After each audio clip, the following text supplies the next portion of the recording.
I'm going to review my PSA 5.56 AR-15 today. I actually built this rifle. It was their Freedom Rifle Kit. Pre-COVID, it was only like $300 to build this rifle. I have an ATI OmniMax lower on it. It's the polymer with steel reinforced. Everything else for the remainder of the rifle build was PSA, except for the extras I have on here. This is a Bushnell AR-223 1 to 4 power tactical scope. I believe that's mag pull foregrip there. Got the bipod on there. So I posted a video about this a few months ago, but not a whole lot of views. I think it's just because I was like, hey, this is my first build. So I'm actually gonna post this as a review video day and basically review the PSA rifle. This is basically their standard rifle. The only difference is I got this free floated grip here, which would be an upgrade. They sell their standard rifles with a more traditional grip like that. This one's free floated, so it helps with the accuracy a little bit. But everything but the lower is PSA. Like I said, it's PSA guts, trigger, bolt carrier group, stock, grip, barrel, all that. So really, I've been happy with the quality of the rifle. I would say it's on par with my Anderson here, Smith & Wesson, Ruger. It's really that same group there. So if you were considering any of those, I definitely wouldn't overlook PSA. If you buy them complete, they're still $500 or $600. But if you build them yourself, at least pre-COVID, before the prices went up on everything, like I said, I built this for $300 except for the accessories I added. So can't beat that. Alright, so we'll take PSA down there, 100 yards on that steel gong, smack that a few times, move it out further and work on printing a group.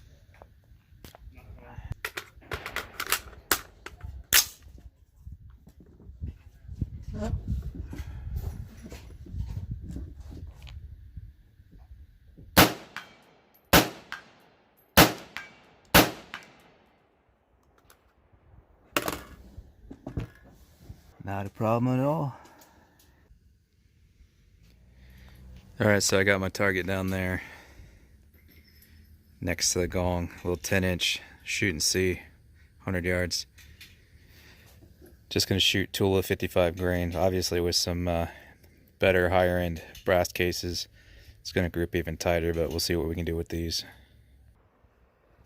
I got the GoPro in there too, so we'll splice it in the edge here.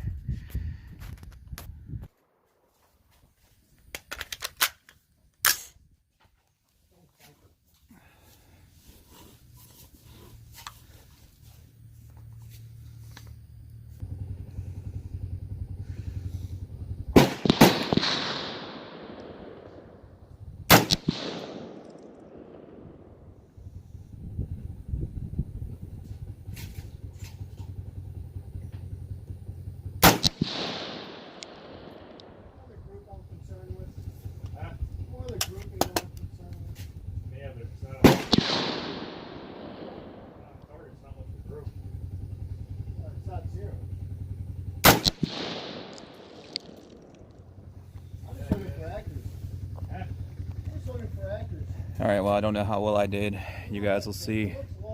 I was a little shaky, so whatever I printed down there, I could definitely do better. And as I said, with some better brass ammo, it would do better still.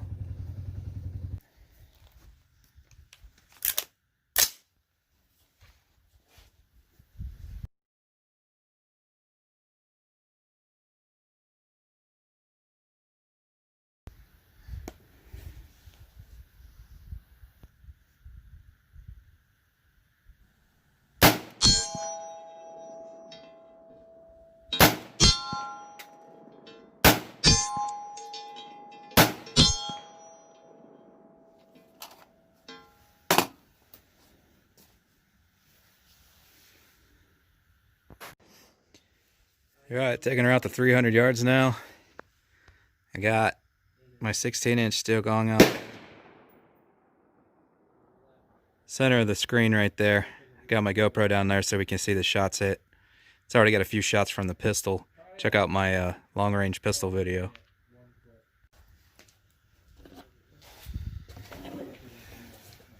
And I'm just going to use steel case, cheapo Tula, 55 grain, full metal jacket, 223.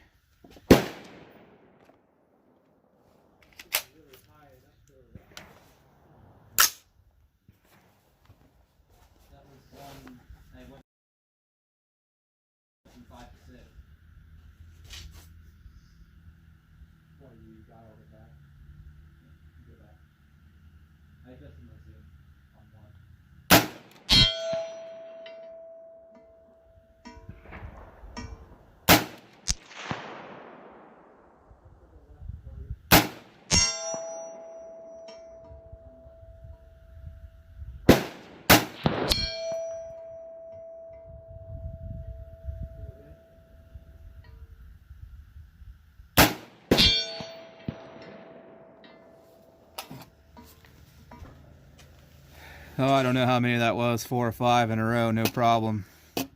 That one miss was my fault because I held a little too low and not knowing exactly where to hold. So that's consecutive hits over and over at 300 yards, no problem.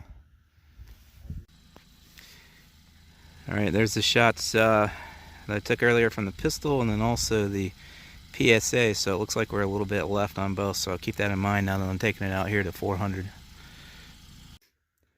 All right. 400 yards with the PSA.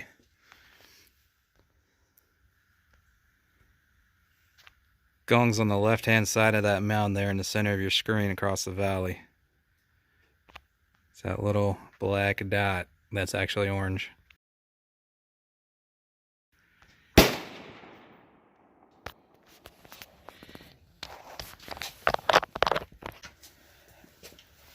And I'm actually still using cheap Tula steel case, 55 grain. So we'll see if those do it. If not, I'll switch to some better stuff.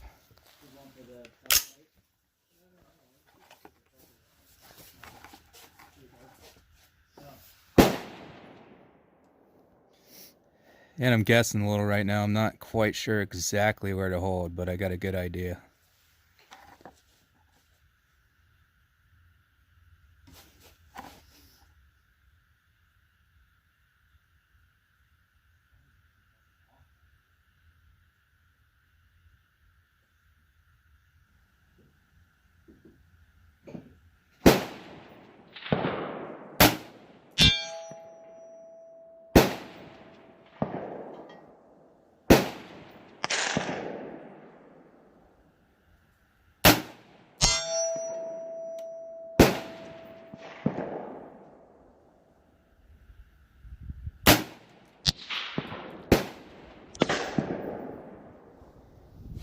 Can't tell because of the other gunfire, but the first two were definitely a hit.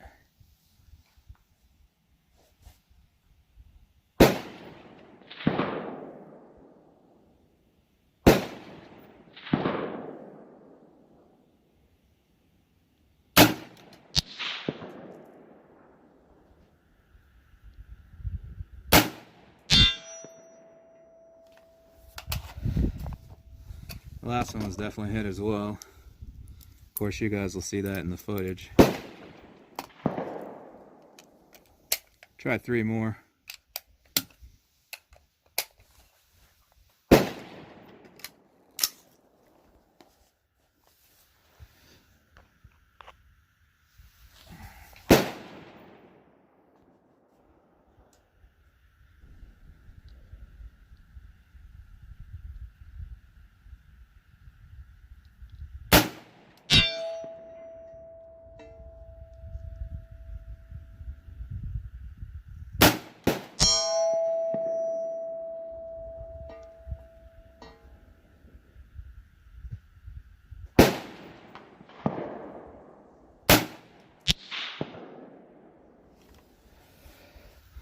Well, I got 2 of those. That last one I pulled a little, so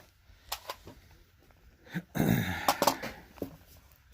would be, if I do my part, and that's still the factory trigger, which ain't that great.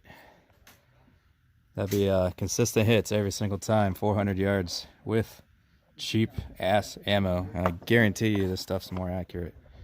And this doesn't even match, but it's probably almost twice as accurate as that stuff.